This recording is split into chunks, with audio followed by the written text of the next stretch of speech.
Hey everybody, this is Josh, and with me is Jeff.iNcontroL Robinson. How you doing today, sir? Good, good. You know, obviously when you're at a competition, if you don't win, you're not happy, but I put on my game face and be happy anyways. That's excellent. And of course, you're such an approachable guy. I'm sure all the fans still come up to you and wish you luck and stuff, even if they don't know exactly how you're doing. They do. They're being really nice. It's an awesome, awesome place. Everyone's like really informed about StarCraft and really interested, so it's just an amazing experience. Okay.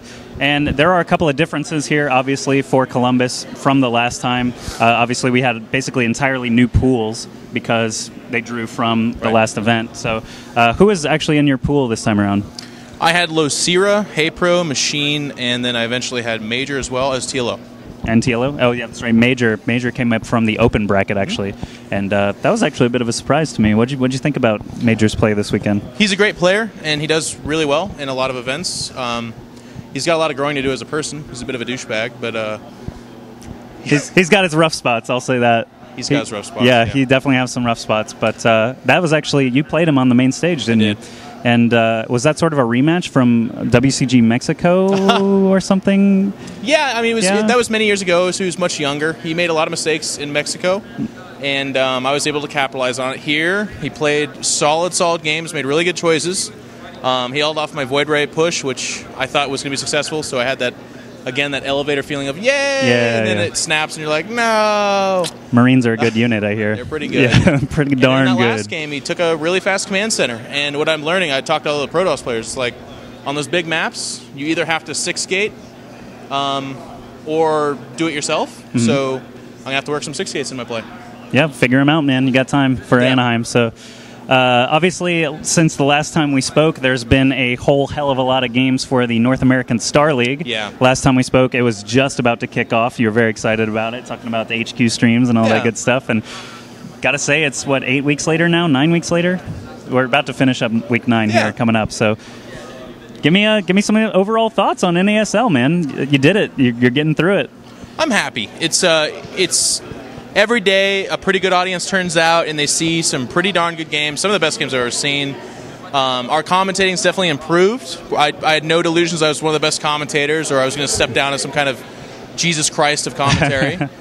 So I definitely had self-analysis and work to be done, and I feel like we've all grown and moved in the right direction. So moving towards the playoffs, moving towards the finals, I'm really excited to see what it looks like when someone realizes they just won $50,000 playing StarCraft.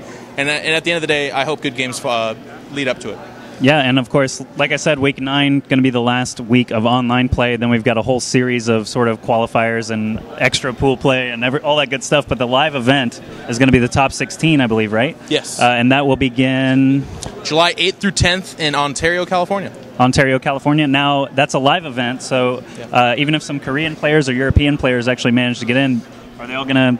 They're all going to head down to Ontario, Everyone's California? flying in, and Russ, the owner of the league, has it all planned out where there's going to be a lot of meet and greet and opportunity for the fans to connect with some of the legends. So excellent. It'll be a lot like an MLG experience, quite frankly. You see these guys walking around. They're very personable, and we're hoping to have great games like that. Yeah, and it was very interesting today. I was eating my ham and cheese omelet at the food court, and MC's like sitting down next to me. It's kind of surreal when you just see them in their casual environment. But you did mention earlier that Losira was in your group, and obviously that's another brand new facet of Major League Gaming Columbus here, is that we've got these Korean invites as well as Jelizerg, who came up through a big Korean tournament called the Clash of the Houses.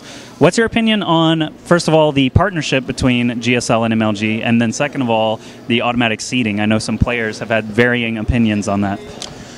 Well, first and foremost, the Koreans being involved is a necessity, and it's a good thing. Anytime a foreigner wins a tournament where Koreans aren't involved, it's always that tournament that the Koreans weren't involved. Yeah. So Naniwa, who is a world-class player, I have no doubt he'll do very, very well in Korea, was robbed a little bit of an opportunity to represent himself as a world-class player. And with the Koreans here, we're able to put that to rest. Okay. That being said, I do feel that there's an imbalance between MLG and GSL.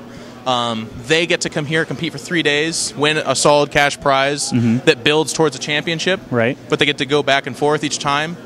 If you win this tournament or place in the top 4, you get the honor of then attempting to place in a better tournament over a course of a month. So, of course, there's people who are quick to say, well, that's a more prestigious league. You know, it's got to be more difficult. And that, to a certain extent, is true. But at the same time, we can't shy away from the facts, which is that it's much easier for a Korean to come here for 3 days and to do very well and then go back home than it is for a non-Korean to do very well here first, then go there for an entire month and get the same results. Yeah, and the time investment alone, I mean, even if you go to Code, win Code, like, that's amazing. I'm sure the experience would be very nice, but that's $1,500 or so for winning Code. I mean, you get the prestige and not a whole lot else. So it is a huge opportunity cost. I've talked to some players; they said they wouldn't go to Korea even if they got top 4. So they'd love to, I'm sure, but they just can't. So I mean, it is kind of a touchy subject, and it's kind of interesting. But I know I, for one, have enjoyed seeing a lot of these Korean players play against a lot of the North American pros. So it is an interesting sort of test of skill, so to speak. But other than that, you have your whole team here, Evil Geniuses, and Idra still playing away here on day 3. So what do you give him? What chances do you give him here of actually moving on here? We still have MC MMA, Losira, Naniwa, I believe, is playing MC right now, so we'll see who he's going to be playing next. Up there, So, I think he plays the winner of Naniwa MC. Very tough. Should be MC. And then he'll have the extended advantage versus him. And he looked strong the first time through. Yeah. So his chances against MC, which sounds weird to say, are pretty good. And if he wins that, he's in the loser bracket grand final, I think. And from there, he's getting close. I know that. He'll face perhaps another Zerg or Terran. And those are his 2 stronger matchups. Of course, he's been made to look a little bit silly against MMA. So hopefully he's learned from his mistakes and we'll move forward. All right. Well, Jeff, I'm not going to hold you up too much longer. We do obviously want to go watch Idra play if that's going to be starting here soon. So thank you very much. Always a great interview.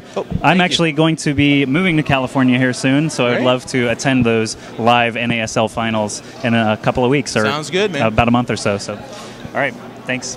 I'll see you inside. Thank you.